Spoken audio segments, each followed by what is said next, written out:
it's me, Jess. Welcome to my channel. And today we are doing a lovely, juicy reading on what are this person's hidden feelings for you. So I've got 3 piles here, pile number 1, pile number 2, and pile number 3. I will put the picture up for you so you can meditate and choose your pile, and I will see you at your reading.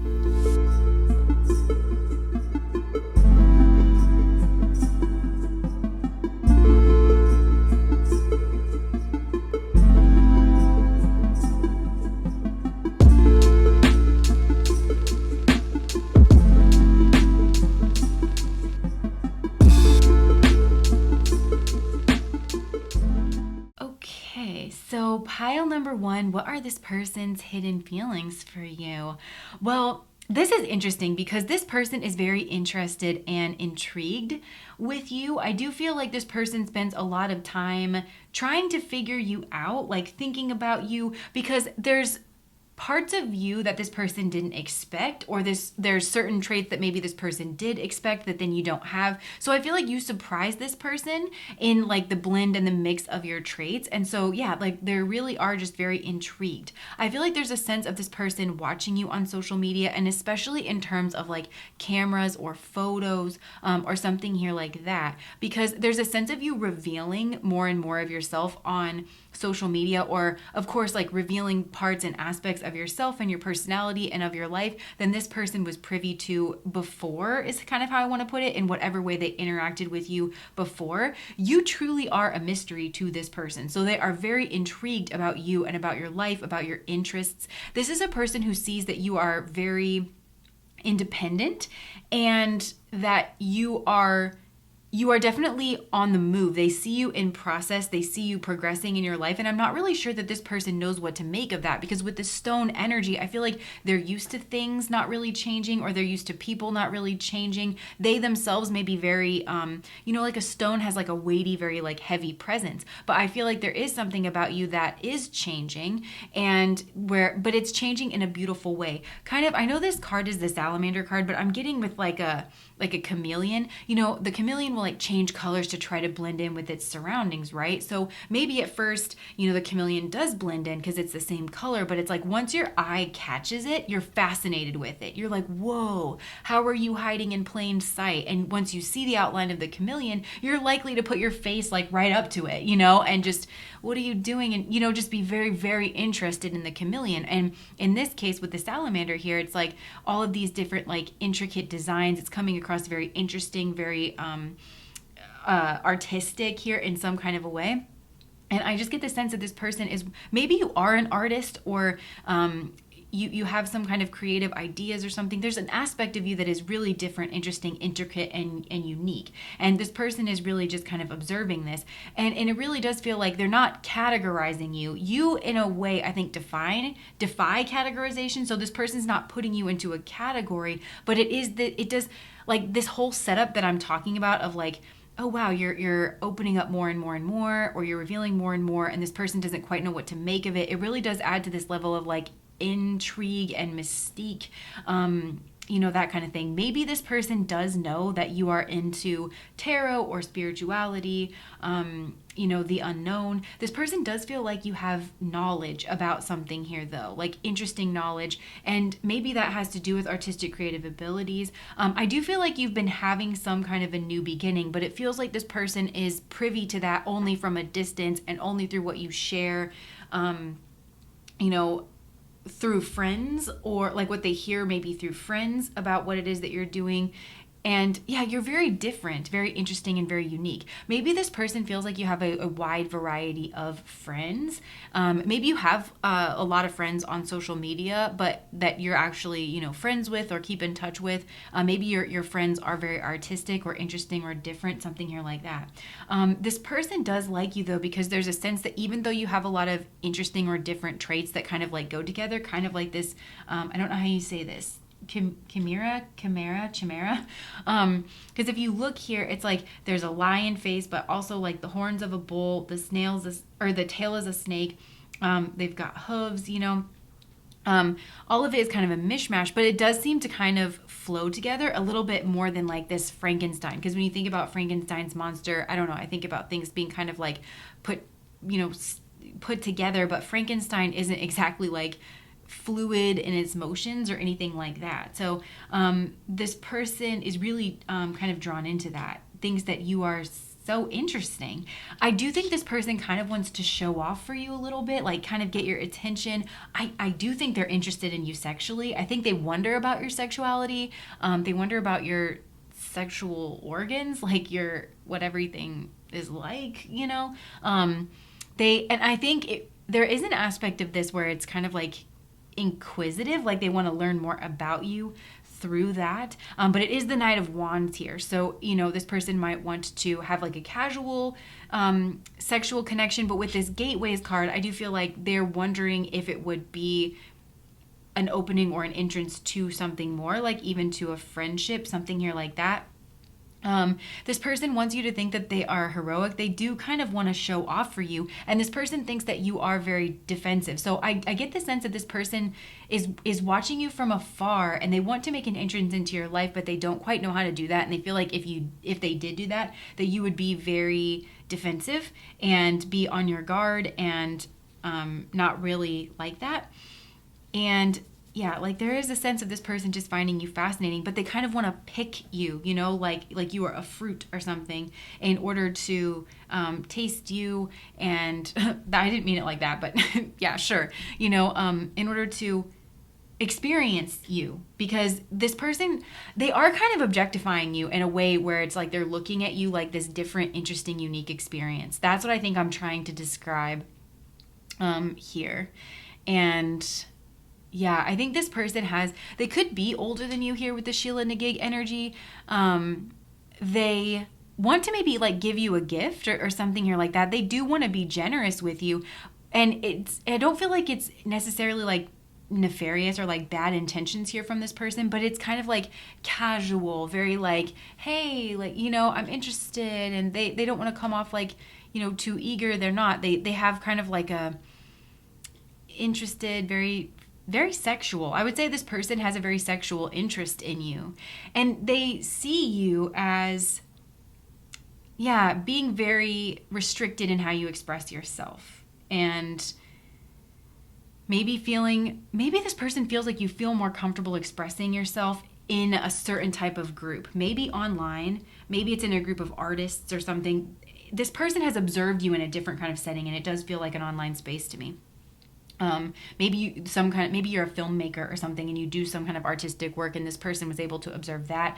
But yeah, and it's really sparked this person's interest, and they do kind of want to give you a gift and be generous and see if they can't get you to come near them and open up and show yourself to them, you know? I do think this person has had dreams about you. Weird, interesting dreams.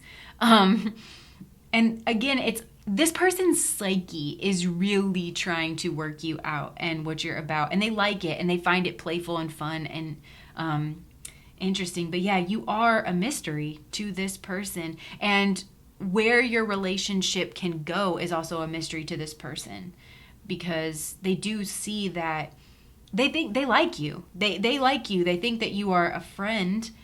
And yeah, there could be, yeah, I'm seeing you as this like mermaid, you know, here as well. And I do feel like you've moved away here from this person, but they want you to come back.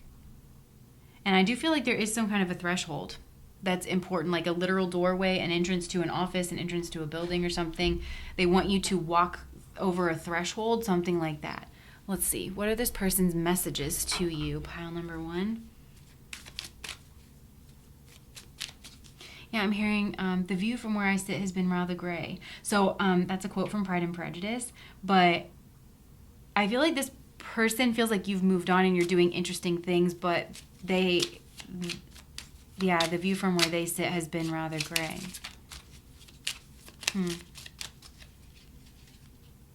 Okay, I've liked you for a really long time is at the bottom of the deck. I just saw I'm confused. Yeah, this person really doesn't know what to make of you. Because it's like they've experienced such different sides to you, depending on the place that you knew them. And then I think this is, again, something artistic or online or connected through a network. I think you are very talented, I just saw. Okay, so what are this person's messages? I just saw, I think you're very talented. I just saw I'm playing games on purpose. And you do have to watch that with this person because they've got the Knight of Wands energy. You know, so they do, it feels genuine in kind of like a, in a way that like a child is just like being a child. Like they just like kind of are naturally expressive and they haven't really built up their filter yet. This person has that kind of an energy. You drive me crazy. Yeah, I mean, this person's kind of enamored with you. You are like this exotic, interesting fruit or flower. I'm frustrated with you. I've liked you for a really long time, and I want more than what we have. It's like I want you to come back, but I'm frustrated with you. This is a conundrum that this person's trying to work out. It's like, I like you. I think that you're interesting. I want you to come back. I want to give you something. I do want to be kind and open and gracious with you. I kind of want to be sexual with you. I want to show off for you. I want us to have a one-to-one relationship. I want you to feel comfortable around me. I want you to express yourself around me the same way that you do with your friends, your art friends, your different kind of friends, your independent kind of friends. I want you to be that way around me. I want us to have an intellectual connection. I want us to have kind of a sexual connection. I like for us to be friends. I like for us to do fun sexual things to each other, and I want you to come out of your shell. I want to see what's underneath that. I'm interested, but all of this is kind of a conundrum. I don't know why, like you won't allow me, why we can't do this. It's like a puzzle. I don't know what to do because I want the band to get back together. I'm playing games on purpose. Let's start over. And then I'm planning on calling you soon was upside down. Maybe this person thinks you're playing games. I don't think you are. It's not that they think you're playing games. It's just that I do think this person's approaching this as if it were a game. Like they're trying to figure out what to do to win. Like, you know, what are the rules of engagement I just heard? I don't know what to do. Flat out, this person's confused. I'm getting lost in the memories. And there's a comparison of memories that I'm really getting here too. So overall, this person's hidden feelings for you is they do feel a connection. They feel a friendly connection, but it's like a distant friendly connection where it's like you've opened up and showed a part of yourself that they really vibe with and they really resonate with, but it's at a distance or it's online or it's whenever you're with your group of friends or something like that. But whenever they come around, and I think it might be because they're in this Knight of Wands energy where they're in and out or they're very, maybe they're very aggressive. And I don't mean aggressive in terms of like anger or anything. I mean, maybe this person's just like, they have just this very forthright like approach and maybe it puts you kind of on your, maybe you like to have some space to open up. You like for it to be your decision to kind of open up. You like to wade into the waters, you know? Yeah, something here like that. There is grief here, but there was also strategy, and this person's very interested in what a sexual relationship with you would be like, how you express yourself in that way. There's questions about your sexuality, but it doesn't have to mean that this person is wondering if you're interested in men or women or, you know, anywhere in between. But I think it's how you express yourself in the bedroom, you know, like what is your sexuality comprised of? What would it be like to be with you in that way? How do you express yourself? Because I think this person has gotten two very different pictures of you, and it's very enticing and it is very beautiful.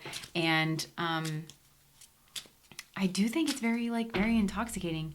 I'm still healing. This person might feel like they messed up, and they might be, that could be part of this conundrum that they're trying to figure out is like, what exactly did I do to not get this other side here of this person? And it very well could have just been the place or the context. Like I said, there's this threshold. There's something here about the word threshold that I don't quite understand, because threshold, obviously it can be like a doorway or something, but I'm also getting maybe there's like a certain threshold of something. There's only so much of something that you can bear. I don't know. Maybe there's a question of just how much can you put up with. Maybe this is sexual with something. And it doesn't feel like this like foolery energy, but okay. I'm not trying to make this like an 18 plus reading, but there's something about your limits. What are your limits? That's all I'll say. Okay. Yeah, so this person finds you to be very interesting. They want to reach out for you, but they feel uncoordinated. They feel kind of like they don't really know, they don't feel fluid. Because this person has parts, I think this is part of it, right? It's like this person has parts to themselves that are weird and contradictory. We all do, and theirs don't seem to go together as fluidly as yours do. You know, this person feels like that their oppositions within themselves makes them weird or clunky, but yours makes you fluid and interesting and like adaptive in a way that this person is interested in. So they want you to come back. They want to be nice and friendly. They want to give you what you want, to have a type of friendship with you that you have with other people. Yeah, and maybe even like a friends with benefit situation or a sexual situation. This person, I think, wants to be seen with you. Maybe even they want pictures with you. They want pictures with you to show your friends, or pictures with your friends. This is strange. Yeah, this is weird. I feel like this person wants to be seen with you because they like the way you're seen. They like this. They like your weirdness, your uniqueness. Yeah, this person wants to be seen with you. Because they find you different and artistic and interesting, and they want to be seen this way as well. And they feel like they have this in them as well, but some of them do and some of them don't, is what Spirit's saying. Because some of them, they don't really have it, but they want it. And so that's why they're kind of like drawn to you, and they want to be almost as if like your uniqueness will like rub off on them, you know, or just like they want to be associated with you so that they're seen in a similar light that you are seen in. And some of these people genuinely have this energy as well, and they want to be around you. They want to show you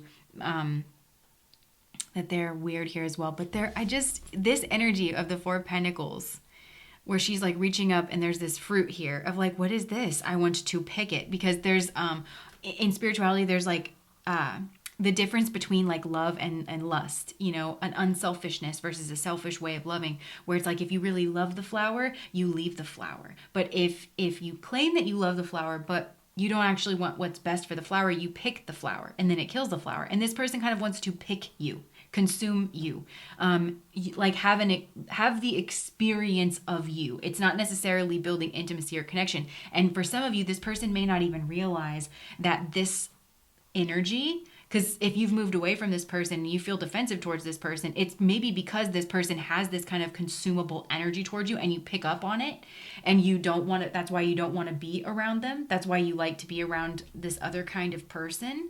Because you do like to be around another kind of person, I think, than who this is, or that's who they notice is around you.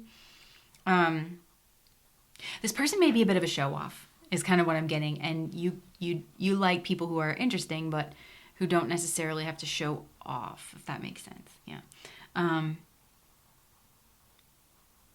Yeah, there's interest here from this person. So yeah, I think that's all I'm getting for you guys here. Pile number one, I would be careful around this person. Right now they are observing you. They definitely are from afar. They don't feel like they can come into your life right now here as well. And they feel thwarted is what I'm getting. And that is leading to a type of frustration. But they have all these feelings towards you of interest, of wanting to consume you, of being curious about you, and thinking that you're interesting and different and unique and you're such a mystery, and they wonder where your relationship could go because they're so energized about you and about what it is that you're doing. They want to reach out to you, but they don't think that's going to go over well. So this was a very interesting reading, pile number one. I hope that made sense to you guys. Thank you so much for watching. If this resonated, please like, comment, and subscribe to my channel. Bye, guys.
pile number 2.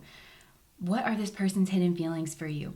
This is very interesting because this person's energy is dominating this spread in a big way. Even in the sections of the spread that I am using that I want it to be more of your energy, this person's energy is still there in a big, big way, which is telling me that the way this person is viewing you and feeling about you, and certainly their hidden feelings about you, has more to do with themselves and who they are and how they operate, rather than you specifically and your traits and behaviors and how you show up in their environment. It's not that it's not considered at all. It's just, it has more to do with who this person is, if that makes sense. Now, what I mean by that is I feel like this person you're asking about, they've got a little something, something that people want. Now, that may be attractiveness. So they draw in a lot of attention and people want them to be their partner and people want to be seen with them in order to like bump their status, something like that. I really do though. I think for a lot of you, this is like resources. This person may have like a nice house or a nice job, certainly like maybe a professional career or something like that. Doesn't have to be, but regardless, the point still stands that I feel like this person has a little bit of something where it only makes sense that this person has to protect that something. And the way that this person goes about doing that is through their logic. This is a person who is very smart, very intelligent. They may very well have certain levels of higher education, but it doesn't have to be. This person is just coming through very intellectual, very observant here as well. So anything that this person comes in contact with, whether it is like they're something to do with forming their own ideas, the things that they're interested in, even like, you know, people and places and things. Do they want to go to this certain place? Do they want to be associated with this certain group? Do they want to have a relationship with this person? There's certain things that have to pass like a logic test, you know, for this person. Like, is this robust? Does this make sense? Is this backed by research? Like based upon this person's observations. And so this person, and I think this is like, I'm not like excusing it. I'm just trying to understand where this person's coming from. So it's like this person likes to put people in certain categories to understand them and to know how to interact with them because they're trying to protect something that they have here. Whether, again, it could be like a nice job, property, home. They could have a lot of money. They could do a lot of traveling. Like this person could be very successful, something here like that. And there would be something about this person that's definitely different. It stands out here in some kind of way. And this person is definitely looking at you through the lens of fear. And I do think this person maybe sees your power or your potential for power or something here like that.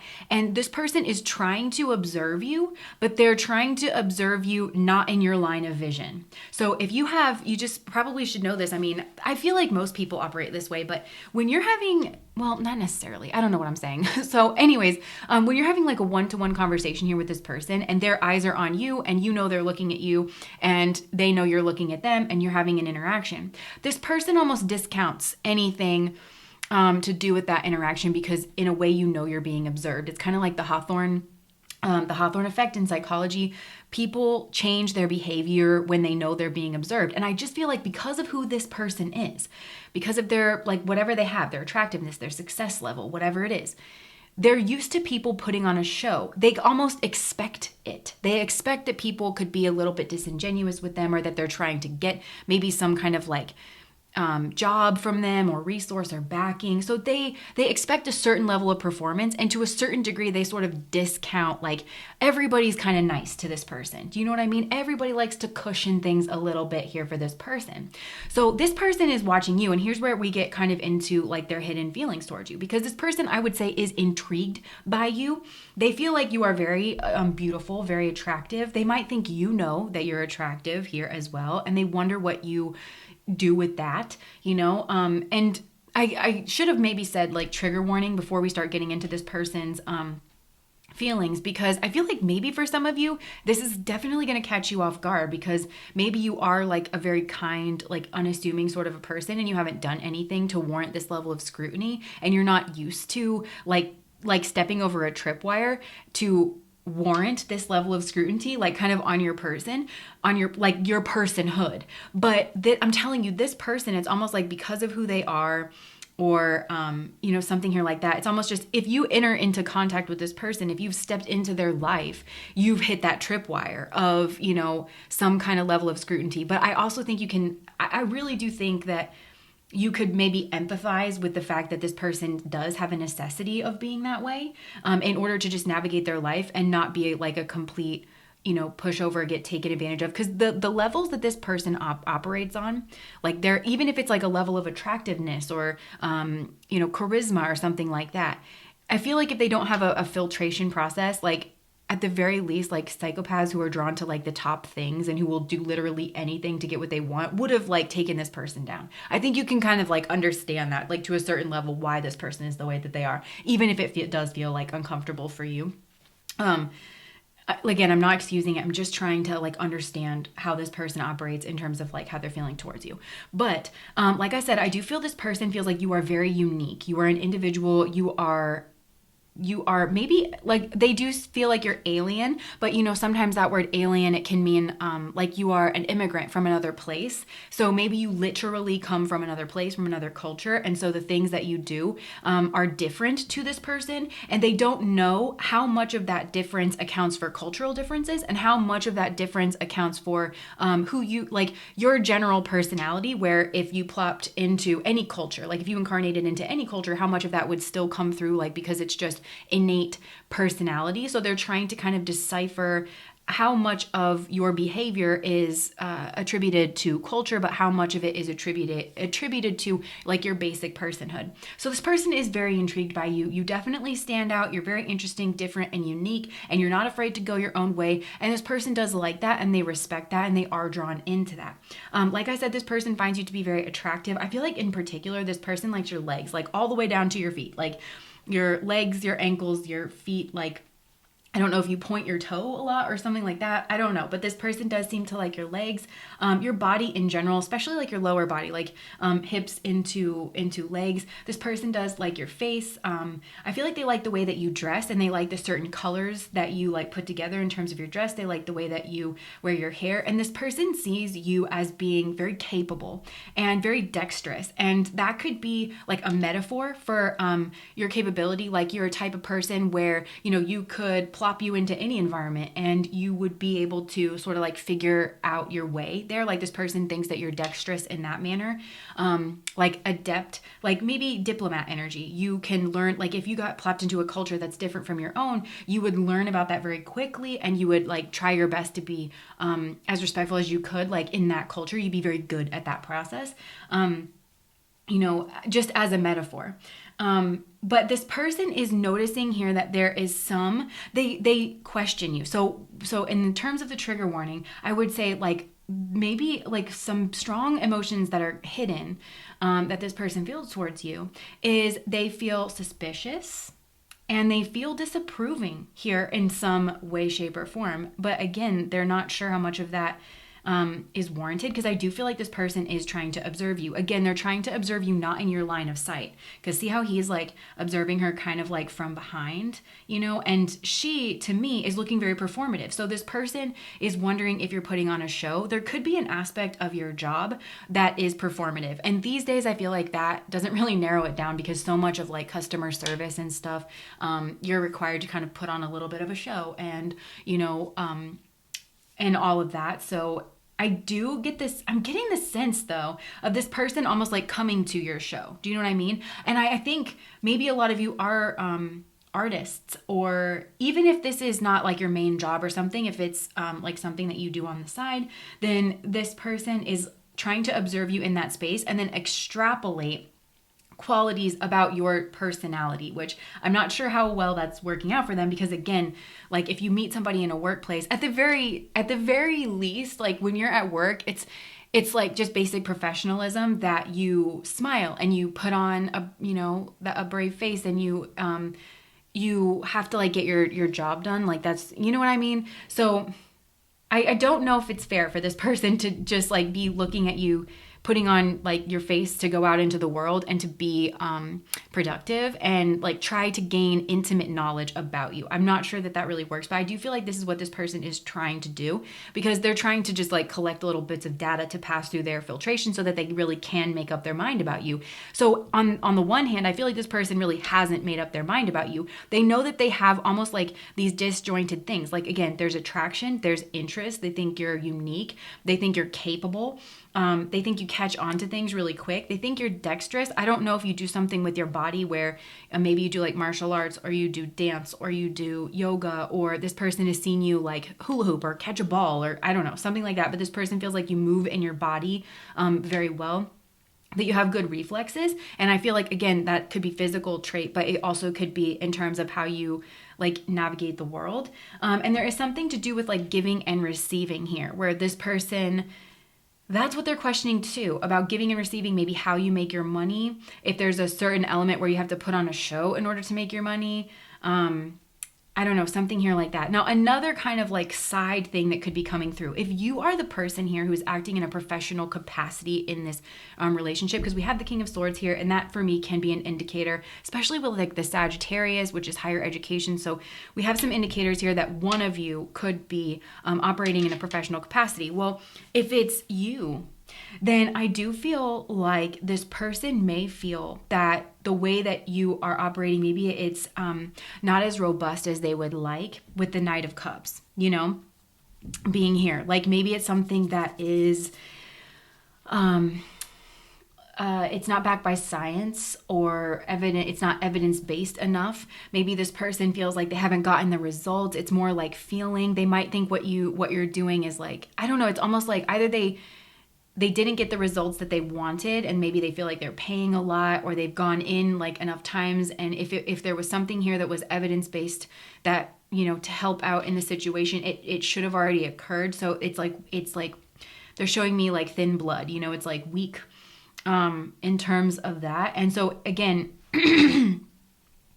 there's just that. Maybe you feel this, if the roles are reversed, maybe you feel this way here about this person. So about this giving and receiving thing here with the Four of Swords, I am wondering, because we have this Dracula energy, and I'm wondering if, and then we have the spider, and both of those have like fangs, and like the spider, right, sets the web, catches something in a web. You and this person are very different, okay? I just have to say. And a part of that, and I do think this person flirts with this idea almost to the brink of understanding this. A spider and like the spider lady and this centaur person, I feel like that's you and this person. They're very different creatures, right? And to a certain extent, if a spider sets her web on the ground in front of this centaur, she's just going to get stepped on. That would just be not adaptive. It's not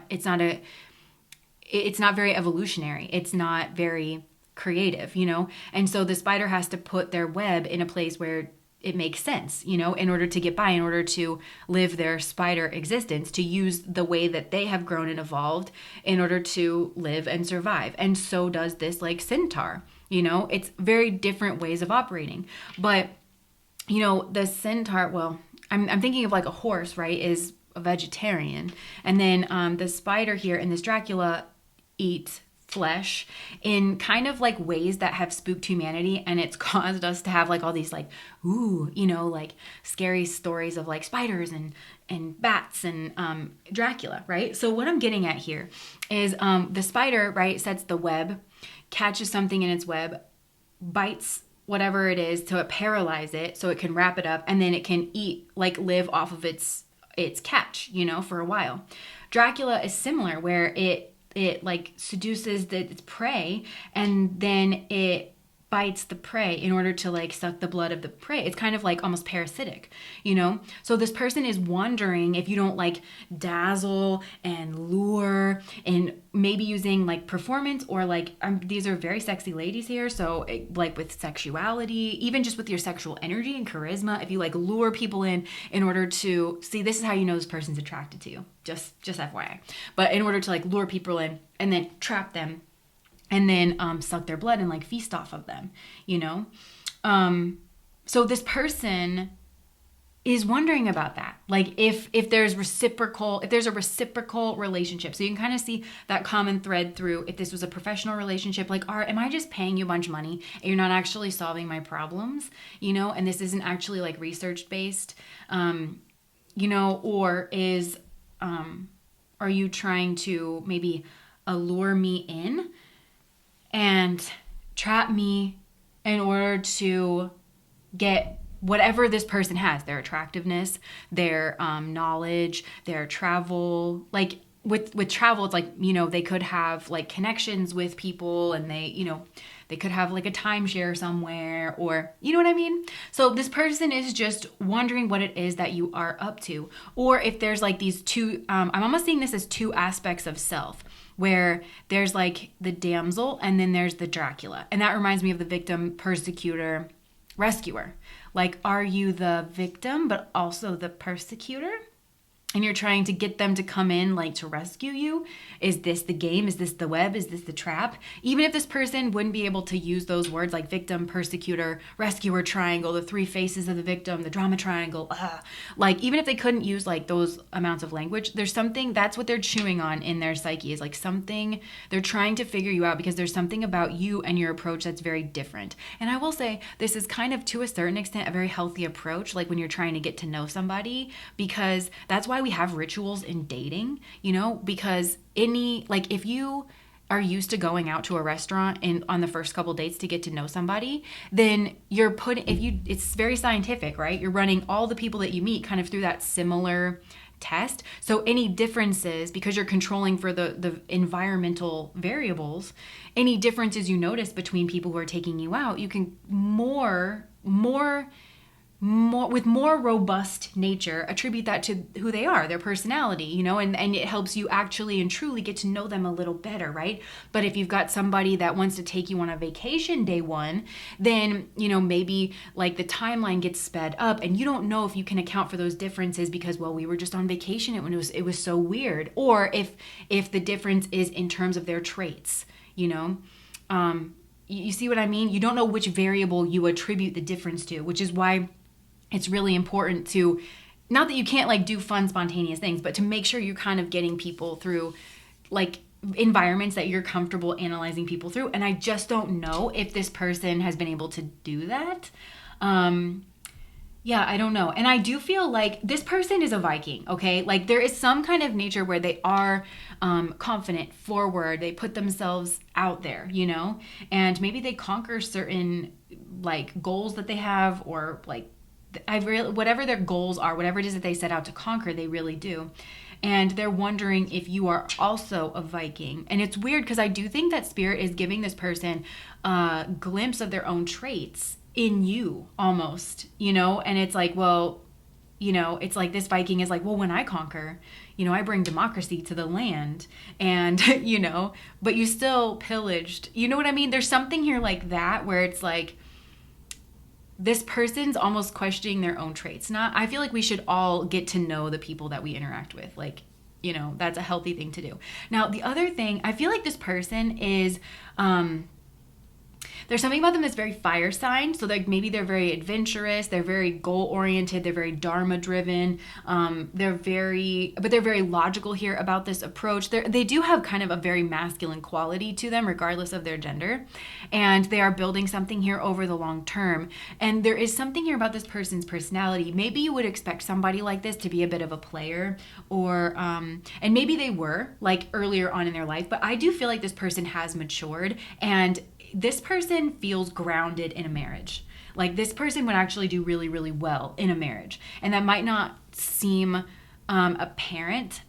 And because this person does need somebody that they can trust, that is steady, and there is a lot of routine, and there is a lot of contentment. This person is kind of like a barn happy horse, where they do want to go out and conquer and have adventures and things in the world, but they like to come home to routine and stability and things that they know and people that they love and they know and that they have vetted. Like this person kind of couldn't relax, I think, in their home environment unless they had fully, to the best of their ability, vetted somebody, to make sure. So this person has a lot of anxiety, and I think that you can trace this back to who this person is and the fact that they are not dumb. So they're not just leaving the gates to the castle like wide open. They couldn't function in this. And this person has places to go, people to see is what I'm getting. Like this person has a lot of goals and sees things here for the long term.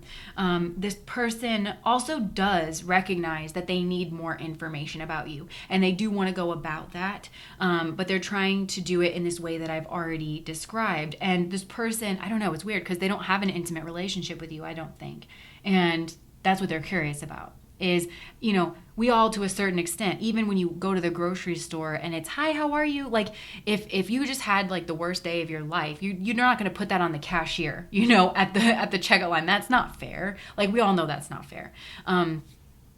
She makes her like what, $13 an hour, and she's not your therapist. Like, it's just that's unfair to do that to another person, right? So to a certain extent, we all are performing, and that's a kindness. And only I am hearing like only if you did something, because it very well, I think for a lot of you, it's like you don't understand why this person is suspicious and disapproving of you. I really think that could be a question on your mind, because for a lot of you, like I said before, you go about life minding your own business. You're not trying to take other people down or like scheming around or anything like that. You're not used to tripping over a tripwire where this person is going to bring such a level of scrutiny, or any person, But you are interacting with a person here who is different, who does stand out, and who has matured. They've learned through trial and error, is what I'm getting here as well.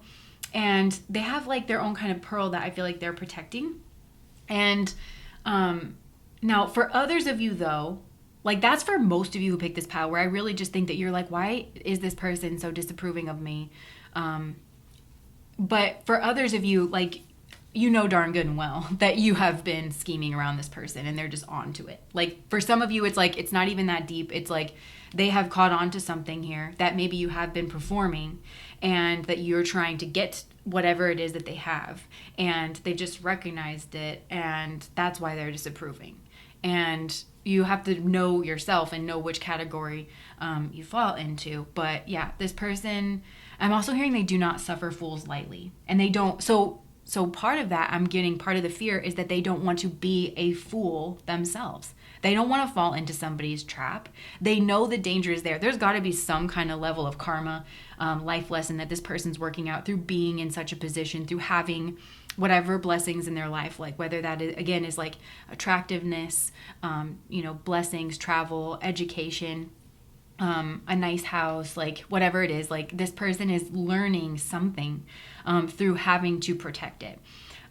This person also really is driven by responsibilities. Like, this person just wants to keep their responsibilities. And part of scrutinizing the people that come into their home or like their inner circle, they feel like is part of their responsibilities. And I do feel like there could be somebody here that this person is protecting. It could be their own self, this part of them that is comfortable in their home, right? So it's like they don't want to bring somebody into their home, because their home is like, that's their lair. That's the place where they relax. They put their guard down. They don't have to worry about impressing people or anything like that. They can just do kind of their routine, shuffle around in their socks. They don't want that place, because I feel like this person does have to kind of be on this high alert all the time. Maybe they have to use their brain a lot all the time. So they're protecting, first of all, that part of themselves. But it also could be that this person's protecting somebody else, like a child, or again, somebody that lives in their home.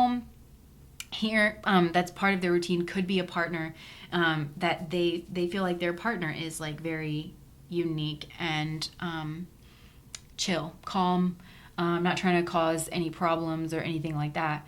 So yeah, and so this person is wondering if you are a betrayer, if you're going to betray them, because there's something like very,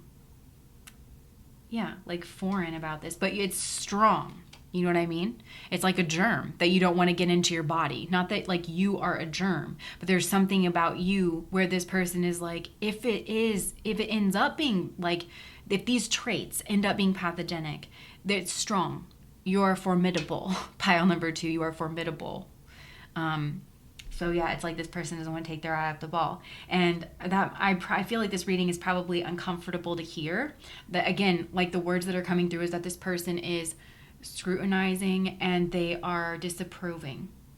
And I do get a sense that this person's used to looking down on people. Now take that how it resonates, because you would know if you interacted with this person and they were very dismissive of you and they were very arrogant and they're used to like kind of looking down on people through that, in that way. I honestly am not getting that vibe here for most of them. I feel like this is a very pragmatic response, and I'm getting that it's some level of knowledge. Again, it's like they have something and they're used to people clamoring for it, performing for it, insisting it's theirs, like, yeah, like something here like that. There's also something where this person's wondering if there's like fantasy or illusion. Again, like if this is a professional setting, like if there's fantasy or illusion, like about what it is that you do for money, or like maybe you seem like you are in love with people, but you are really just trying to trap them in your web, or if, yeah, like some kind of illusion. This doesn't have to be a romantic relationship though. It could be just like this use of, maybe you have like a very sensual, charismatic, sexual energy. And then this person is just, it's reminding me of the Princess Diana quote where she's like, when a woman has power and people pick up on it and they're like, why does she have it? Where is she going with it? Where is she taking it? What's she going to do with it? That's what I feel like this person's picking up on in you. And I will say, like, I think that this pile, if you haven't been made aware of this, like by spirit already enough in your life, I do feel like that is a pertinent question to your own life and to your own karma, is you have all of this, like you have this beauty, you have this power. What is it that you want to do with it? I think that you're a type of person, I'm hearing game recognizes game. But this person basically recognizes that if you wanted to, you could be a lowlife. You could really choose to live your existence through trickery, through tricking other people, through lying on other people, like that you are interested. You could, but a lot of you don't. And it's a testament to your strength. And this person has no business shitting on you like this. Pardon my French. But for others of you, if you have been scheming around, then take this as this like moment in your life to reevaluate, is this who you want to be? With these traits, and I'm hearing this God-given talent that you have, is this who you want to be? Is this how you want to live your life? So yeah, that's what I'm getting. This person is very scrutinizing and somewhat disapproving of you, very questioning of your motives, questioning of of your relationships, the giving and receiving of your relationships. Like I'm hearing, is there a catch? Like, if somebody gets involved with you, are they suddenly trapped and just like and immobilized and then being fed off of, in whatever way that is? Like, what does your flirty energy mean? Like, does it mean you're genuinely interested, or is it something to do with your job? Like you have to get money that way. This person, they're scared. They're scared of being the fool, because this person doesn't suffer fools lightly. But this person does feel like you are very unique. This person is also not trying to look at the things you make and the things that you perform and the things that you're putting out into the world. This person's trying to look dead ass at you. Again, I just don't think that they ever can look directly at you, not in the way that they're trying to. So this person could just have like an innate lack of trust for people who like look a certain way or act a certain way or something like that. They feel like if somebody, it's like a false if-then statement. It's like if somebody does this, then they are always this kind of a person. Nobody has just good traits and uses them well. And again, I do just want to say, like, for some of you, this person is spot on. They are seeing you for what you're doing and they're calling it like it is. But that's the minority group here. This, like, for the majority of you, I just feel like there's something else going on here with this. So that's what I have for you guys, pile number 2. If that resonated, please like, comment, and subscribe to my channel. Bye.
right, so pile number 3, what are this person's hidden feelings for you? There is a lot going on here in this situation, pile number 3, and I don't envy you even for a moment because this looks to be a very confusing, very difficult situation to find yourself in the midst of and to try to navigate through. But there was something about the way I said that just then because I said, I don't envy you even for a moment. And I do feel like that could be a very specific message that is coming through here for somebody. And just to be clear, this message, it feels very like, I'm hearing the word gravitas. It feels like very weighted and just very matter of fact. And it's not coming through charged, meaning that there's no negative intent. This person's not triggered. This person's not trying to be snarky towards you or mean or negative or take any kind of jabs at you. This feels very neutral and it just feels very matter of fact. So, and it also feels like there's a sense of bewilderment almost or like confusion. I'm hearing like, I'm just truly baffled by this. I'm going to channel this a little bit for a second because it's coming through so clear where this person is just saying like, I really am baffled by this. I'm not jealous of you and I don't know where you're getting that from. I have been racking my brain. I am trying to figure out what I could have possibly said or done that would have made you think that would have made you feel like I was jealous of you here in some way, but it's just simply not true. So I don't know if you told this person that you felt like they were jealous of you or if you were telling other people that you felt like this person was jealous of you, but it has gotten back to this person. I'm hearing on the wind. So whatever that means. On the wind, it's gotten back here to this person. But it's like whenever they heard it, a light bulb went off in their mind. They were like, oh, like, aha, everything just kind of clicked in because they've kind of zeroed in on that, like on your belief that this person was jealous of you as being the start of where everything started to go wrong and you really started to talk past each other and misunderstand each other. And there was a lot of misunderstanding and a lot of fallout that kind of like went from that place. So I do feel like it would be top of this person's priority if they ever saw you again or if they were in a room with you to really clear that up. And I'm hearing address that very firmly and calmly and directly with you. That I'm hearing, I'm not now, nor have I ever been jealous of you. And it's very important for me to clean this up here between us so that we can have a real, genuine, truthful conversation and understand each other, possibly even for the first time. Like really see each other here in this moment. I feel hopeful because I feel like that was where things really went wrong. And I didn't know that before. I didn't see that before. I didn't know that you felt like I was jealous of you. So the fact that we were having problems, that makes a lot of sense now. And I just want to clean it up and address it directly. So, and this person feels like very sincere here in this approach. I believe them, like when they're coming through energetically, that they really do mean it when they're saying they're not now, nor have they ever been jealous of you. So jumping back over here to the bulk here of this message, like I said, I do feel like the situation is very confusing and it's very difficult for everybody involved here. And I do feel like there's a sense of people being on the periphery, and I'm hearing like absorbing the fallout here of whatever has gone down here between you and this other person. And the people on the periphery are just as confused here as everybody else, because what I mean by people here on the periphery, there is a sense that maybe there's onlookers here in some version of that word, some way, shape, or form. But what I mostly mean when I'm saying these people on the periphery is these are people that were not present for certain situations, events, happenings, conversations that seem to be vital to understanding in order to fully piece together what exactly has gone on here between the two of you and what is needed here in this situation in order to rectify things and bring things to a close is what I'm getting, because these people were not here. It might literally just be the two of you who are there for certain conversations or situations. And Spirit is kind of being snarky with this one because Spirit said, and some of these people are legitimately just like pulling stuff out of their rear end. Like they are actually making something up in order to try to frame somebody in a negative light. So of course there's not going to be any witnesses to that level of a conversation or interaction or something like that. But regardless, it's almost like there was no witnesses. And so that is contributing here to a level of confusion. Now, also you being a primary person here in this interaction, I do feel like there could potentially be a high level of confusion here on your part as well, and also for this person that you're asking about, because between the two of you, there is a lot of mirrored feelings and mirrored interpretations. We'll talk about that here in just a second, but you may feel confused here about this person and just who it is that you're dealing with, personality wise, temperament wise, what the nuanced whole version of this person is, like what it is that they're after in their life, in their relationship with you. And this person may have similar questions here about you.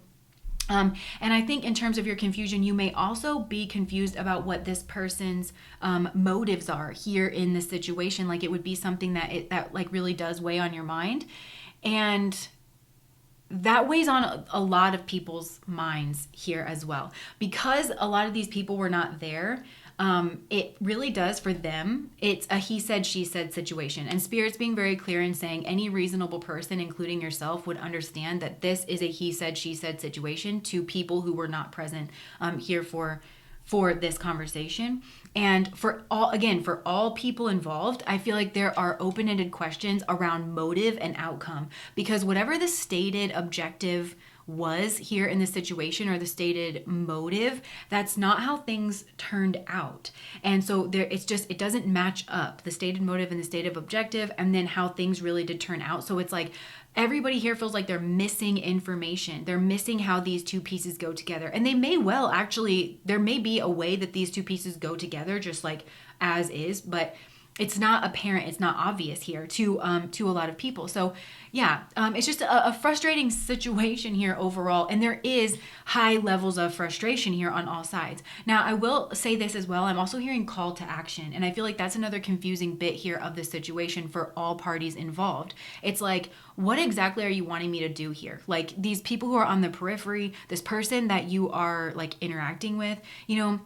And it's reminding me of the very classic question, like whenever like your friend or somebody, and they say they have like a really hard day and they're just opening up, and like it's recommended, that you always ask, are you saying this because you just need to blow off some steam, or are you looking for advice here to help you navigate this situation? It's always a good idea, if you're unsure, to get really clear on that.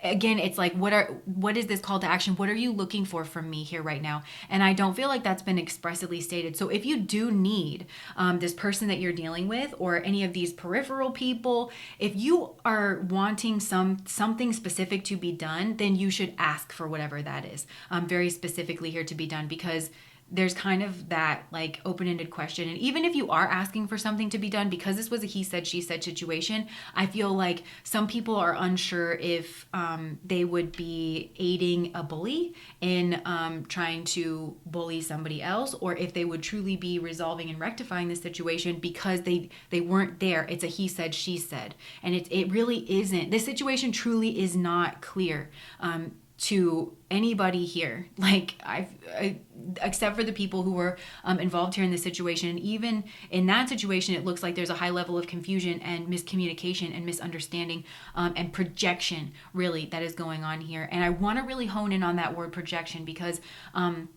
there does seem to be a high degree of projection going on here between you and this individual that you are asking about. And Spirit is saying that for a lot of you, you already suspect this. You already suspect that projection is heavily, heavily at play here in this situation. And they're just really coming through to confirm this. Now, to be clear, what I mean by there's a lot of projection here in this connection is I can see here that on both sides of this equation here for you and this person that you're asking about, the story is the exact same. The feelings here are the exact same. And it's just a difference in how the people, places, and things and certain conversations that are referenced, how they get coded, how they're related to, and the function and the role that each one of these things played. It's very different here in your stories. But everything follows the same basic outline, and the feelings that both sides are feeling are very much the same. And those are feelings of hurt, sadness, betrayal, something here like that. And both sides are kind of claiming this. So I want to pull back. Spirit is really harping on this projection. I'm just seeing Spirit kind of like almost banging a drum, the projection drum. So we will come back to that, because Spirit also now has an agenda here in this situation. And Spirit's agenda is to use this situation in order to increase your own self-awareness. And Spirit's saying, in case that wasn't clear, that's always my agenda. Like in any situation, is to use whatever has gone on in whatever situation in order to deepen your own self-awareness, so that you self-actualize better and quicker and faster and all of those things. So just to pull back, because I know that a lot of people, even though we're talking about this very colloquially and very conversationally, some people do prefer that I'm like spelling out exactly what these feelings are that your person is having privately and behind the scenes. And that actually may be a theme here between you and this person, where somebody here is a lot more nuanced and very conversational and is pulling out a lot of inferences and a lot of meanings and things. And somebody else is more like, if maybe overall personality wise or in this certain specific situation, it's like I'm hearing, if you need me, call me, no matter where you are. It's like, if you need something, just let me know, you know. And it may have to do with the positions that you're playing here as well, because there's every possibility that somebody's a leader and they've got a lot of responsibility and a lot of relationships that they're managing, or there could be some kind of way like that, or a phase in somebody's life where maybe they're in school and pregnant and working full time. You know what I mean? And it's like they got a lot going on, and so it's just harder for them to kind of keep track of things. So it's just keep that in mind. But back to the specific hidden emotions, we've already mentioned so many of them. Like I was saying, there's a lot going on here in this situation. So I do feel like overwhelm is a strong emotion. And I do feel like these hidden emotions are shared between all of these people here to one degree or another. I think, you know, you and this other person, the primary people that are involved, would be feeling these emotions to a greater extent. There's certainly, I'm hearing there is certain amounts of distress that is being felt here by people on the periphery of the fallout of the situation here. Pressure is also being felt here on the people on the periphery and the fallout. And some of you need to know that this is having this effect here on other people, and to empathize with the other people that are being involved here in the situation. So like I was saying, there's definitely a sense of like overwhelm. Burnout is what I'm getting, because I feel like there just may be a lot of like kind of little things, and with varying degrees of importance, you know, where somebody is like, remember when you said this to me on a Tuesday at 11:15, and this person is like, when I was balancing the plate on my head, and you know, so there's something here like that where it's like one person remembers exactly like what was happening, and somebody else here maybe doesn't. And that could be for any number of reasons, right? It could be that this person is so arrogant and entitled that they never even log it when they're negative towards somebody else. But more likely, there is something reasonable that is going on here for this person as well. So they're feeling overwhelmed, burnout. There's a ton of confusion. There is a ton of projection. There is a ton of frustration going on. There's a lot of hurt, betrayal. And there's this sudden feeling of being shocked and surprised that things were not going as planned, and that there was some kind of like hurt or betrayal. So like I said, I'm going to come back to this projection element because there's so much more to understand about what's going on in terms of projection. But before that, I really do want to like focus in on this person's experience here of the situation. So first of all, this person is viewing this situation as being in the past, and also being a very nostalgic either time period here for this person, or a very nostalgic connection here that you shared with this person. There could have been children involved here in this situation, or you could have known this person when they were a child. There is a literal ton of familial indicators here in this spread. So either you are family here with this person, or you are a part of a group or a dynamic or a situation here that very much did feel like family, at least here for this person.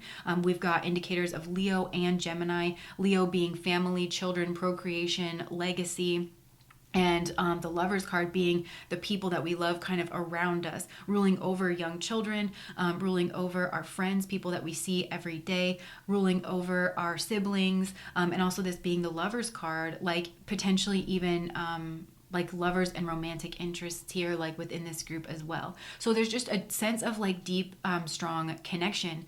And I do think that's important here for you to understand. Like, I don't know what's gone on here. Like, if this has tinted the situation, maybe it's important for me to remind you. But this person, their primary and their foundational feelings towards you is very good natured. I'm hearing in good faith. This person did interact with you in good faith, like here from the beginning, there's a lot of love. There's a lot of hopefulness. There is a lot of cooperative attitudes, maybe even like a sense of protection here towards you. Yeah. And this person felt like you had a similar vision, that you shared a similar vision, that you shared a similar mission, even though you occupied different places here. That's coming through very clear. We'll talk about that in a second. But they really did feel this pairing in the sense of bringing about a certain vision, especially something like fruits. There's something here about like bringing forth like very positive, very good fruits here in this situation, whether that is creativity, different projects, sharing very similar goals. But this person is recognizing that you are very different from each other, and that you play different roles here in bringing about this. And this person very much, like, their attitude towards it was they were very much trusting like the wisdom of the Tao. They thought that there was a wisdom in how everything was kind of like playing out. Even if they didn't understand it, they were trying to figure out what their role was in it, and then like build themselves up, because it's almost like somebody here was meant to be the mountain, maybe very visible, immovable, maybe very stoic, or something here like that, having the qualities here of the mountain, being very elevated. And then somebody here is beneath the surface, providing a lot of warmth and creativity. And I'm hearing some of you in my mind say, oh, so they were trying to mine me for my creativity. No. That's really not how it's coming through. It's like, it really is coming through as like masculine and feminine. Like somebody here is like a more doing role, somebody here is a more being role. There's something here like that, but like everybody kind of has like where they're best here in this situation, and that's like what is here to be worked with.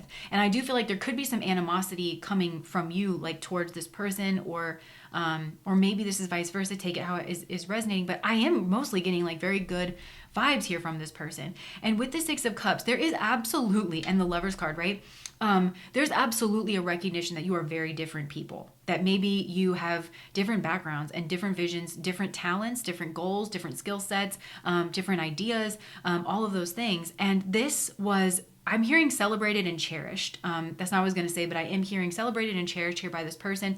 It certainly was not ever a problem here for this person. They were actually really excited here about that. And this person is not like delusional and kind of like pie in the sky in terms of like, oh, well, we're different and we're going to come together and everything's just going to work out lickety split. And Spirit is coming through to say, if you are so different from somebody else and you come together and everything's just lickety split, you really need to be asking yourselves on both sides of the equation if one of you isn't a complete doormat, because that's not healthy either. Even though the outcome might seem jovial, somebody could be feeling actually squished. This person wasn't expecting that kind of, let's get this squished, let's not have a problem. This person just felt like, of course you were going to have problems, that's something normal and that should be expected. It's not like, the end of the world as we know it. Like when teams come together, there's the four phases: forming, storming, norming, and performing. Like even if this was a family or a friendship or something, it's like this person is very grounded in like, everything is a process: forming, storming. So we should expect that. We shouldn't get caught off guard or think that everybody is like super bad, in the situation. Norming, figuring out like your good grooves here, right? And then performing. And I do feel like there's some level of authority that is kind of at the center here of this. There's like a question of authority. And I am hearing that somebody here has an authority problem, and it may not actually be the person who has the authority.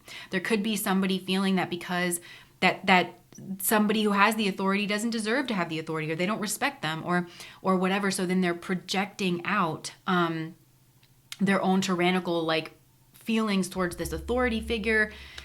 But of course there could actually be somebody who's very tyrannical. It could go either way here for this group, which again, Spirit's bringing me back to that word projection. They're saying that's why we want to address the projection here, because that's as close as we can get you to a compass to help you navigate the situation here for yourself as you're seeing fit. But overall, I am seeing a lot of like very good feelings here coming from this person. They felt like everything was exciting, and it feels like very, very familial.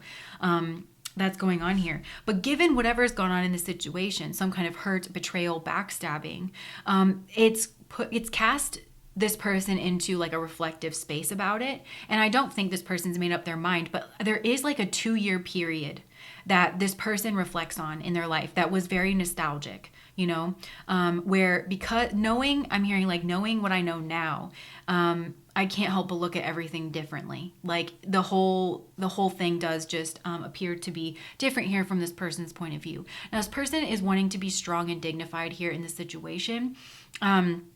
And creative. I feel like this person feels like they want and or need or needed to make a difficult decision to move away from this connection here. They are honoring and recognizing that it was a very difficult decision to make, but it needed to be made because there was hurt, betrayal, and backstabbing, that was going on. And it was like some kind of sudden realization or something like that. But this is a person who wants to be strong. They want to be in this leadership mode, and they feel like they needed to be in this King of Swords energy of just looking at things very matter-of-factly, very logically, by the books, by the numbers, something like that, and just making like the very difficult decision. Now, if there was cheating that was involved here in this situation, then this person is like, I'd rather just know that, make the difficult decision so that I can find my person and build my family, like wherever it is that they are, people who are going to love me, people who are going to get me.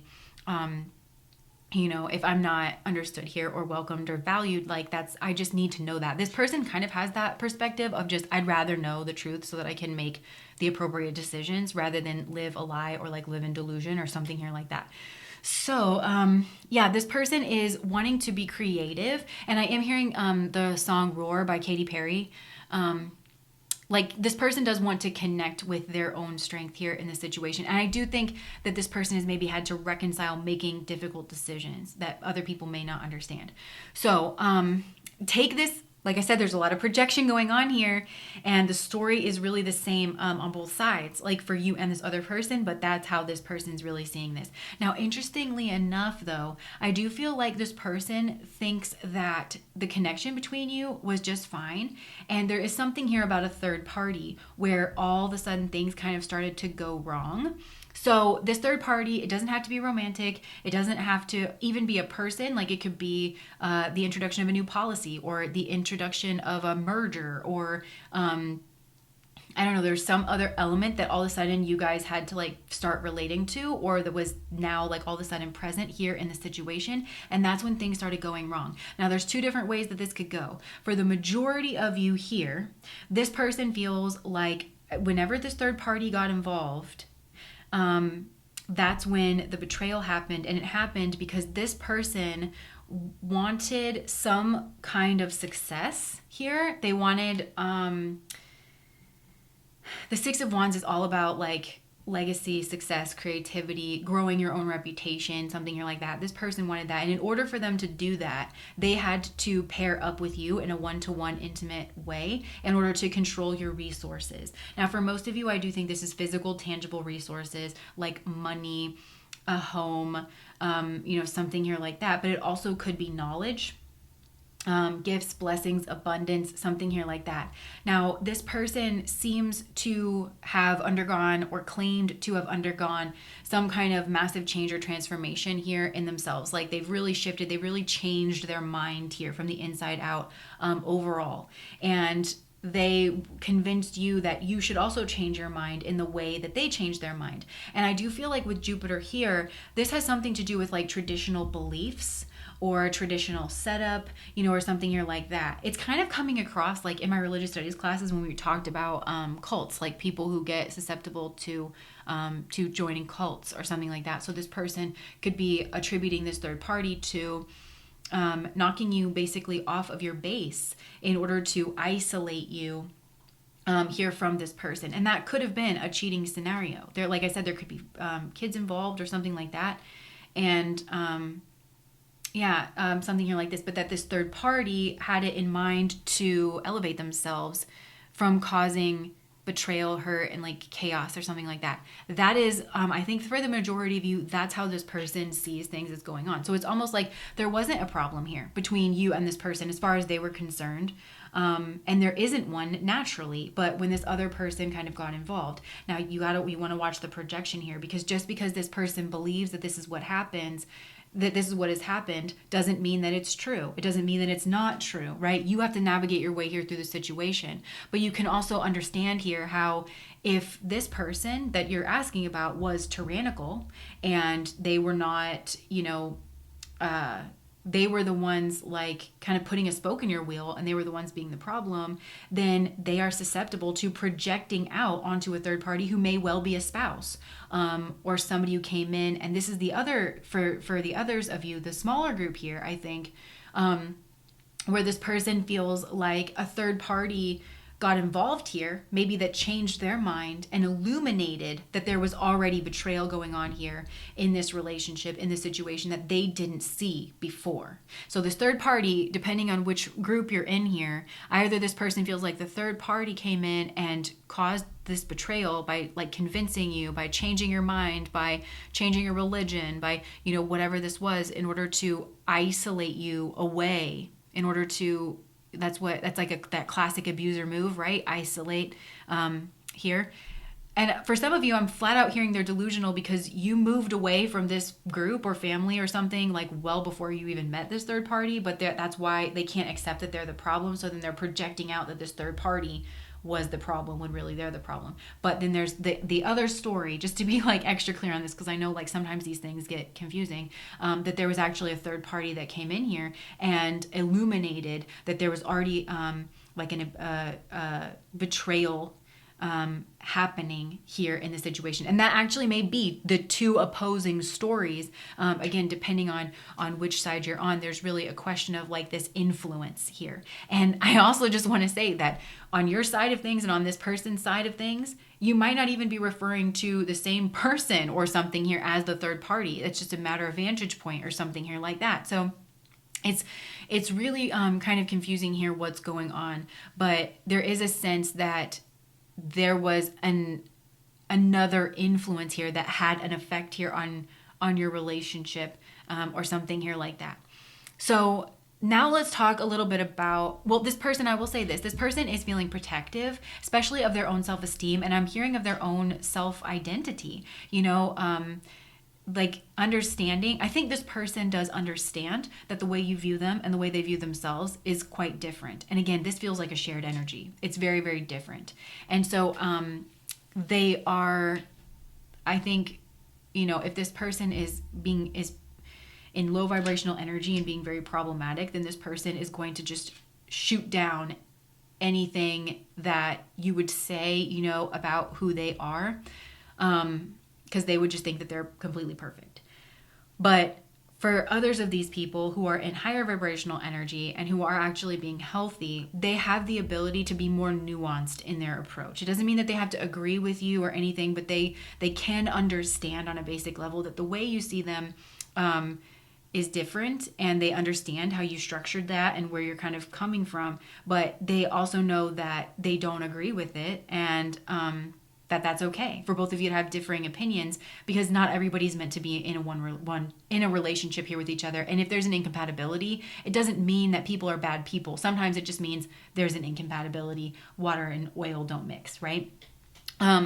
Okay, so let's talk about this projection, because the projection thing, if you take one thing away from this reading, that is the most important thing to understand what's going on here, is this projection. And that's really Spirit's agenda here in this situation, is for you to understand projection. And I do feel Spirit encouraging you to do a deep dive on understanding projection and like re-up your understanding of the definition of projection, like look it up again, you know, and just like refresh your memory on all that. Do a little bit of research, understanding that projection is a defense mechanism of our psyche, understanding like what kinds of situations can trigger projection as a response, what kinds of things hold projection in place. If a person were to become aware that they were projecting on somebody else in a situation, what would that look like? How would you do that? How could you induce a clarity in terms of that for yourself, you know?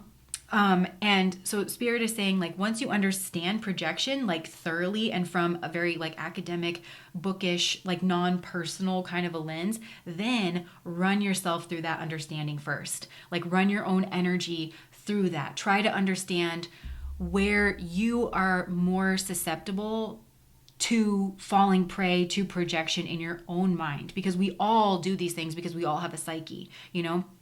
So Spirit's saying, like, overall in your entire life, where and in what circumstances and under what conditions are you most likely to project outwards into your environment and onto other people, but also in terms of this very specific situation, because Spirit's saying that's the gold here. That's how this situation is useful for you in terms of like beefing up your own self-awareness. So like when you replay the tapes of what's gone on here, the conversations you've had, the way that things have turned out here with this person, even though, again, this nuanced perspective, we're not painting everybody with a brush here of like good, bad, but having a nuanced perspective, understanding that you're not public enemy number one. And just because you are taking responsibility for yourself and your actions does not mean that you are taking on the totality of the responsibility here in the situation. You're just trying to own your part of it. And if you feel that having a conversation here with this other person and saying, I'm going to own my part of it, that this person would just absolutely shove all of that in your face and say, yeah, eat it. Like you are the problem. And they would take you being nuanced and responsible as a sign that you were completely to blame. That is not a good person to be around. Okay. That's what that's saying to you. Scoot on out of there. Right.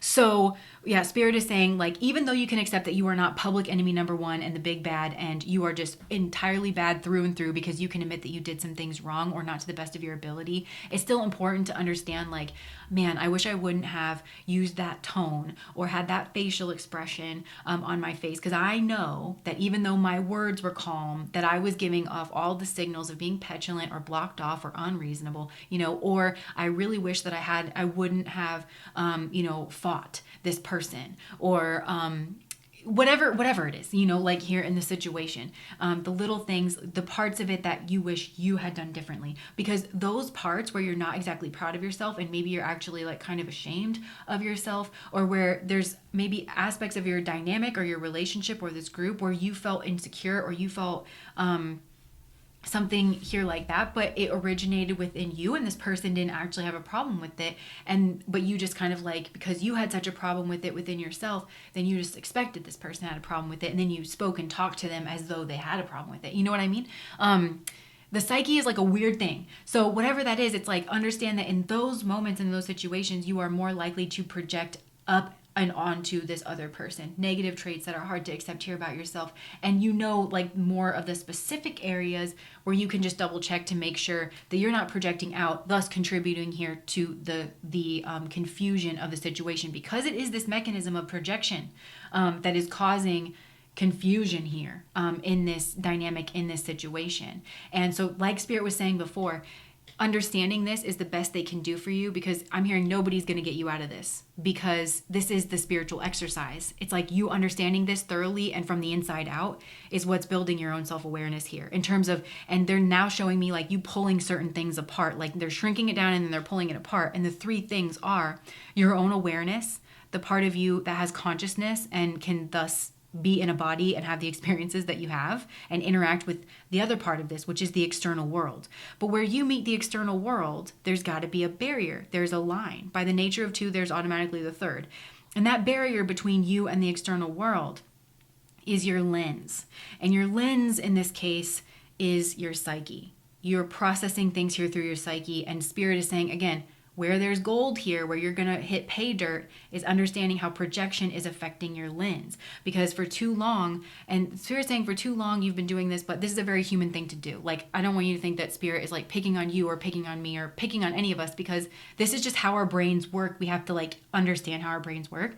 But for too long you've looked out into the external environment and saw the things that were written on your lens and attributed it to the external environment instead of attributing it to where it really exists, which is on your lens. And it's a problem doing that, because if you're attributing it to a place where it doesn't exist, you can't actually get to work on it, fix it, move it, change it, get it out of the way. And that's, Spirit is being very pragmatic here and just saying, that's what I'm trying to do. I'm trying to show you where it actually is existing so that you can actually deal with it. Because I do think some of you have been experiencing a lot of pain due to certain projections, and Spirit's like, no, let's deal with this where it exists. And just like to make this extra clear, when you were a kid, it's like the first time you saw those little floaty things in your eyes. Remember that? And like trying to figure out what it was, you were like looking, you were trying to like look at it, and every time you'd move your eyes, it would like move around really fast. And you were like, whoa.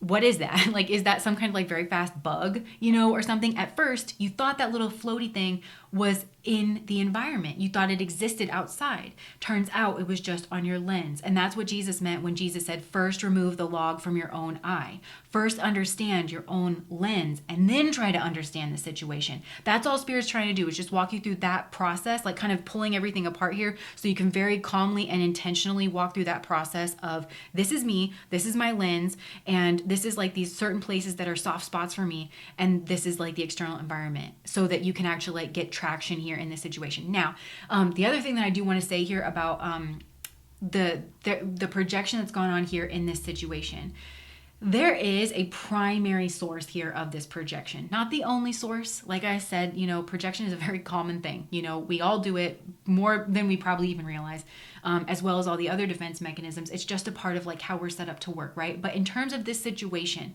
and what's causing all the kerfuffle and all the confusion, and what accounts for this discrepancy between the stated objective here and like the stated motive and the outcome being so disastrous and treacherous, is that there is a person here who is doing a ton of projecting. And I do think that for most of you, this person does have narcissistic traits, like higher narcissistic traits, but it doesn't have to be, because yeah, it could be, but there's high levels of delusion that is going on here, and here with this person. And what I mean by that is, oftentimes a narcissist they're known for doing something which is called telling on themselves, when they say exactly what it is that they are doing, but they attribute it to you. So if you've ever been in a relationship with a narcissist and like you start getting all of a sudden out of the freaking blue accused of cheating on this person, and you haven't cheated on them, and nor have you behaved in any way differently in your relationship, just all of a sudden it feels like completely out of left field. And it's because the narcissist started cheating on you and at that time in your relationship, and thinks, of course, you would be doing the same thing. So they project their own behavior out onto you, and that causes you confusion. You start to feel bad about yourself. You start to question whether or not what you could have possibly done that has given this person the impression that you were cheating on them, or why they would think that you are of such a character to cheat on them. Right? So it distracts you because you're thinking, where did this come from? What did I do? Why is this happening? And it provides like a certain level of distraction from their own behavior. It also paints them as a victim of your supposed actions. So, and it distracts them in that way as well. And that's where there can be high levels of delusion that go on with narcissism, because a lot of times there's like a shame factor, a vulnerability and insecurity that the narcissist is really, really trying to project. And I do want to remind you here as well that narcissism is different than NPD, narcissistic personality disorder, and that having a narcissistic response can actually be a very healthy, normal thing, because it ultimately means like prioritizing the self. So when we get backed into a corner, we act out of self-interest. That's a very normal thing. The problem is when it's like causing problems in your life, like it's a normal modus operandi, and you can't have like relationships. So there are certain times and places where you should expect narcissistic behavior from people. If they're healthy, they have that, right? And a lot of empaths have to kind of learn that through relationships with narcissists, that they can stand up for themselves, they can act in their own self-interest, that they can have a healthy level of narcissism in their own life. I feel like that could be a lesson that's being learned here as well. So yeah, I do feel like you kind of do have to watch out here for this person. I will say that where this delusion seems to come from inside this person, whether or not they're a narcissist or whether they're just acting out of that behavior, like this person who seems to be the primary source of the projection here, where this projection is coming from within this person is anywhere from 1 to 3-fold. So I am hearing there's high levels of delusion here within this person. They're delusional about their own role in this scenario because, and I said this in another reading and it might have been on Patreon, but I said you are confused in this situation because you are trying to figure it out solely through observing the other person. You are not observing yourself in this situation. Instead, you're just looking at this person and trying to understand them and what their traits are. Understand, the key to this whole thing is understand yourself. Understand who you are in the situation, where you're coming from. Because again, if you're only looking out at this other person, you're not accounting for the possibility of projection from your side of it. And it's not to say that you're projecting everything onto this person, but you're just not accounting for that. like in your own life. And that's what's really, really important, or any of the other defense mechanisms here, to be honest. So if you're doing that, this is your wake up call. You need to understand yourself here. And that's where all the confusion is going to start to die down here in that situation. You're going to feel like you've got more of a handle and more of an understanding on what is actually going on here. But like I was saying, so this person's projection, right? It's coming from a place of delusion. I am hearing delusions of grandeur, but this doesn't necessarily mean that this person's in the position of power. They might feel like they are more deserving of a position of power, and so they're going to cause a whole bunch of trouble and chaos for somebody who is rightfully at the helm and just trying to do basic like leadership things, you know? So again, it's like, it's hard for me to tell who's who here in this dynamic, but so either it's high levels of delusion, ill will here towards another person, which may stem from jealousy in this situation is what I'm getting, and greed. So it's one of these, two of these, three of these, and I do feel I don't know. That's what's causing the projection here. The ill will, delusion, and greed, or some combination thereof. And some of you might recognize those three because they are the three poisons of Buddhism that Buddhism outlines that poison us, that cause us to not see ourselves clearly and to make a whole bunch of like mistakes, to act sinfully, which means to act in error. So yeah, there could have been like some type of error here in this situation. Yeah. So there's a lot going on here in this situation, but the spiritual reason I think why this is happening is to increase your own self-awareness. And from that place of self-awareness and like dealing with your own side of it and understanding where you're likely to project onto this other person and working towards your own level of forgiveness. And it's funny that I'm mentioning this because I was looking into forgiveness the other day, and the article I read, the clinician was saying that forgiveness, it's just as important to understand what forgiveness is not as to understand what forgiveness is. Forgiveness is not an excusal of bad behavior. It's not a stamp of approval on bad behavior. It does not mean that a reconciliation will take place. And it also means like if this is a situation where you've had to take somebody to court to get your own justice because they committed like a crime against you, it also doesn't mean that you go easy on them in terms of like litigation or anything like that. It doesn't mean any of those things. But it does mean that you have accepted their initiation of like you trying to be better, and that you have worked to find your own peace in your heart. And that's what I feel like Spirit is bringing you on that path. It's like Spirit is wanting to work with you here in the situation.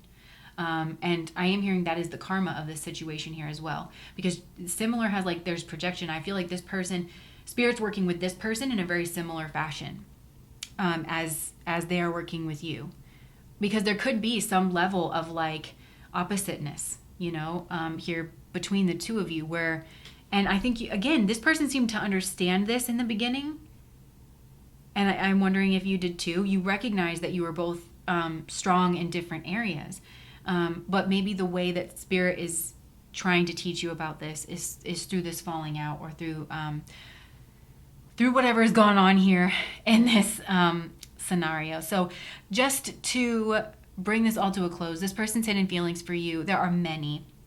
I am kind of getting that this person feels frustrated about the situation, and like it could be hopeless or pointless to try to sort this out because there is so much confusion and there is so much projection. And somebody here, I think, really struggles to own their own problematic behaviors and to put themselves in context, because there is a level of, I don't know, there is that it's so frustrating. It's like hard to even describe this, because it's not based on position or there's, you got to put yourself in context, kind of a thing. So there's a certain level of frustration and futility that comes through, overwhelm. There's a lot of like maybe little things here to keep track of. There's a sense of wanting they want you to know that they're not jealous of you here in any way, if that's something that you've been confused here about. There is a high level of confusion, not just between the two of you, but for the people who have absorbed the fallout here of what's gone on between the two of you. There is high levels of frustration that is going on here. There is a sense of hurt, heartbreak, and betrayal. There was a lot of love and cooperation and hopefulness and a sense of working together, even though you were so different and you had very different roles. This person, I think, this is what I'm saying about putting themselves in context. This person was very much trying to understand what their role was in the situation and honor that. Do that to the best of their ability. They weren't going to let down their responsibilities or anything like that.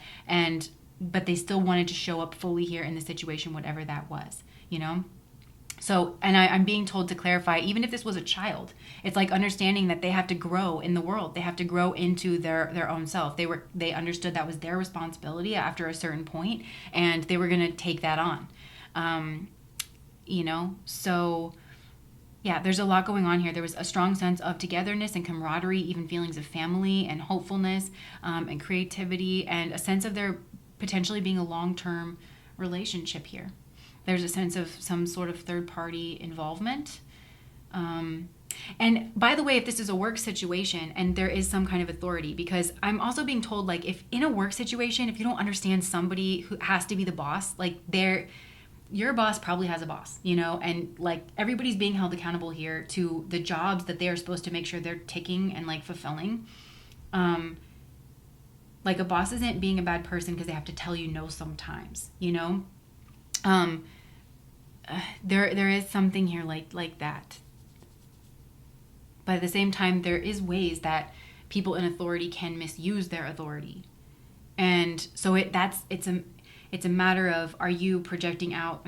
I feel like it's so hard to even like try to describe this, but yeah.